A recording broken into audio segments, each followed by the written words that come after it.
Magandang araw mga kausap! Welcome sa isa na namang kwentuhan dito sa Usap Tayo Podcast.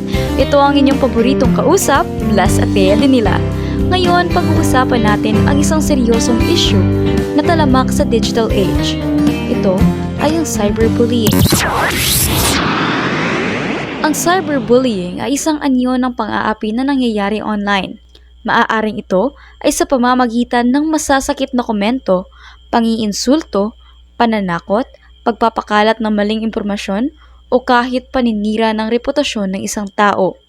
Karaniwan itong nagaganap sa social media, messaging apps, forums at madalas hindi agad napapansin ng iba ang epekto nito. Ayon sa isang pag-aaral ng UNICEF, isa sa 3 kabataan sa buong mundo ang nakararanas ng cyberbullying at marami sa kanila ang naaapektuhan ng malubha. Sa Pilipinas, base sa isang study ng DQ Institute, 74% ng mga kabataang Pilipino ang nakararanas ng online risks, kabilang ang cyberbullying. Hindi lang basta online issue ang cyberbullying, may totoong epekto ito sa buhay ng isang tao. Maraming biktima ang nagkakaroon ng anxiety, depression, at pagkawala ng kumpiyansa sa sarili. Sa isang pag-aaral ng National Center for Biotechnology Information, ang mga biktima ng cyberbullying ay may mas mataas na posibilidad na makaranas ng mental health issues at suicidal thoughts. May mga pagkakataong naaapektuhan din ang kanilang relasyon sa pamilya at kaibigan, pati na rin ang kanilang performance sa trabaho o paaralan.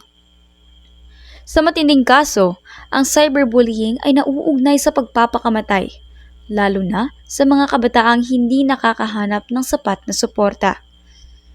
Dahil hindi natin alam kung sino talaga ang nasa likod ng bawat username o profile, mahalagang mag-ingat sa ating mga ginagawa at sinasabi online. Minsan, ang isang simpleng komento ay maaaring magdulot ng matinding sakit sa iba nang hindi natin namamalayan. Ayon sa isang survey ng Pew Research Center, 59% ng mga teenagers sa buong mundo ang naniniwala na ang cyberbullying ay isang seryosong problema. Ang pagiging ligtas sa internet ay hindi lang tungkol sa pag-iwas sa cyberbullying, kundi pati na rin sa pagpapanatila ng respeto sa digital world. Ang cyberbullying ay hindi lang problema ng individual, kundi isang isyu ng buong lipunan. Sa Pilipinas, may mga batas na nagpaparusa sa cyberbullying tulad ng Cybercrime Prevention Act of 2012 o ang RA 10175. Ngunit patuloy pa rin dumarami ang kaso nito.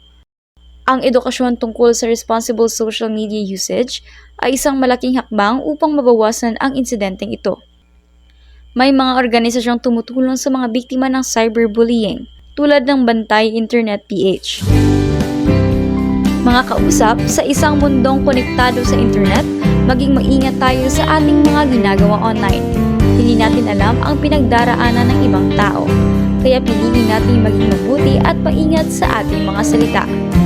Ang cyberbullying ay isang seryosong problema at ang pagiging responsable nating lahat ay makakatulong upang mabawasan ito. Salamat sa pakikinig at hanggang sa susunod na serye. Dito lamang sa Usap Tayo Podcast. Maging ligtas tayo online mga kausap.